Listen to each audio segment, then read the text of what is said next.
Thank you to all my channel members, including my fan appreciation level members and my contributor level members, for helping support the YouTube channel. Hello, and welcome to my channel. My name is Jonathan Cohn, and today I have my book review of the book Star Wars: The Acolyte Wayseeker by Justina Ireland.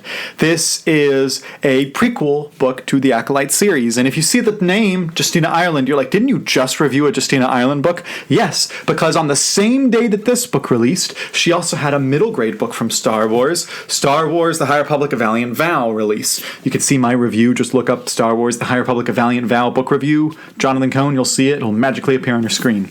Anyway, I did read this book, and I decided to go ahead and review it, and it's a very short book. For an adult novel, this is one of, if not the shortest book. There may be Tarkin is like a shorter novel than this, but this is in the running for one or two most shortest canon novels for the adult line. It's very quick read, although the story isn't quite so engaging, so as a result, it doesn't read as fast as you would hope it would.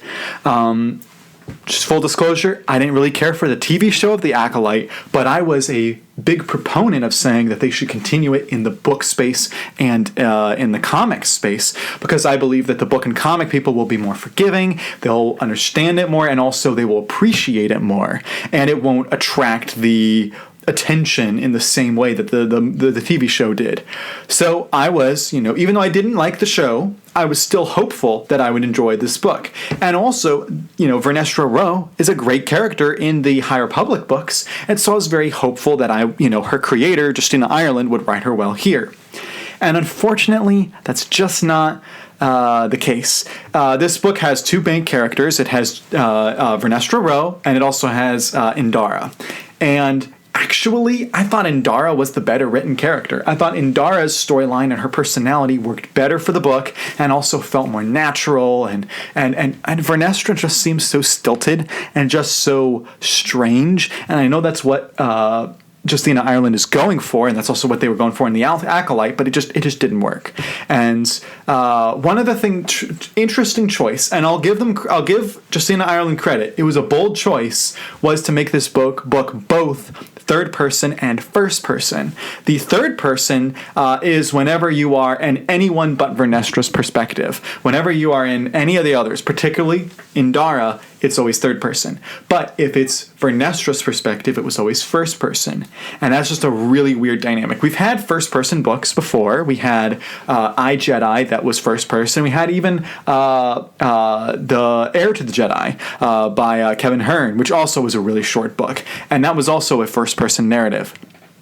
And I think it worked better for those two because you were in the Jedi's perspective. But here, because you were bouncing around with not just, every other chapter was you're switching from third to first, it felt odd and it just didn't feel natural in the book. Also, when you were in Vernestra's perspective in first person, it really didn't feel like it was necessary because so much of the book is revealing information to Indara, and so it works better as a third person narrative. And the switching back and forth can work because, Delilah Dawson wrote Phasma, and that book, the stuff set in the sequel era is present tense, but the stuff set in the past is in past tense. That was a great use of the switch back and forth. I'm a big proponent of it there. Here, the switching between third and first didn't work as well. All right, enough on that. Let's talk about the book itself. So the book is basically about Vernestra Rwoh is a Wayseeker. She's out basically doing her own stuff. She sometimes contacts the temple, lets them checks in with them, but she's doing her own stuff. The temple sends Indara to go grab Vernestra because a senator has requested Vernestra's help with something. And it's really the only senator that Vernestra's really the only person that this senator will trust.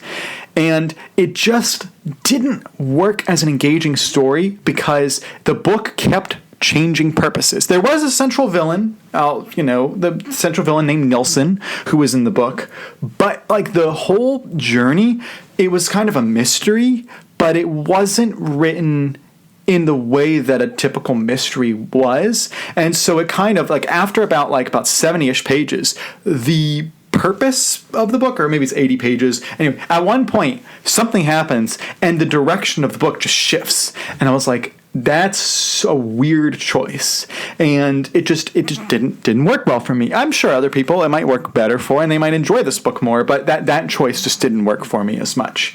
I did, however, really like all of the High Republic connections. I know that Star Wars Explained, Alex, he did mention that this book kind of spoils some of the deaths in Trials of the Jedi. It does a few. It's not a big deal, though. I wouldn't be worried. I think you could still read this anyway. But what I think you should do is think less Acolyte, more High Republic with this, because it really doesn't have any connection to Osha or May or even Lee Jung-jae's character or even Sol or even Kamir. Like all those other characters really aren't in this. And actually, there's several High Republic characters who show up or are referenced or are connected. So it works much better as like an epilogue to the High Republic series, which should have come after the final High Republic book, which is Trials of the Jedi. Anyway, that's a whole different argument there. But so think of it more as a High Republic epilogue than it is an Acolyte prequel. Although it is an Acolyte prequel because it deals with Vernestra Rwoh and Indara, but it's not revealing that much that you didn't already know about them. And I really don't think that this is setting up a sequel book or anything. I think this was like a one and done type story. And as I'm reading the book, it's 250 pages, I kept being like, all right, something's got to kick into gear, and it just didn't really. And there is something at the very end, an action sequence where the characters go to take down the bad guy, but I was like, it just felt very flat to me, and that's just unfortunate because I like stories to really grab me, and it just didn't.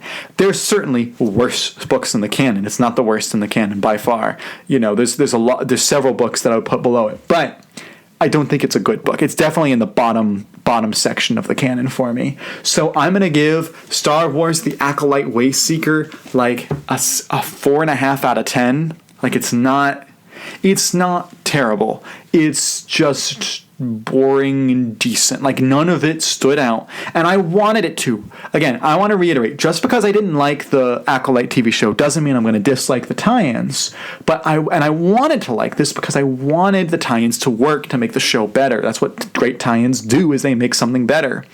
This one was just not it. And we're getting another YA book by Tessa Gratton that features two other Acolyte characters, Jeki and Jord, or whatever his name is. We're getting that book, later in the summer, and so maybe that one will be the one that really works as good tie-in for the Acolyte. But sadly, this one just didn't love it. So that is my review of The Acolyte Wayseeker. If you've read this book, let me know your thoughts in the comments section down below. And until next time, I'm Jonathan, and thank you for watching.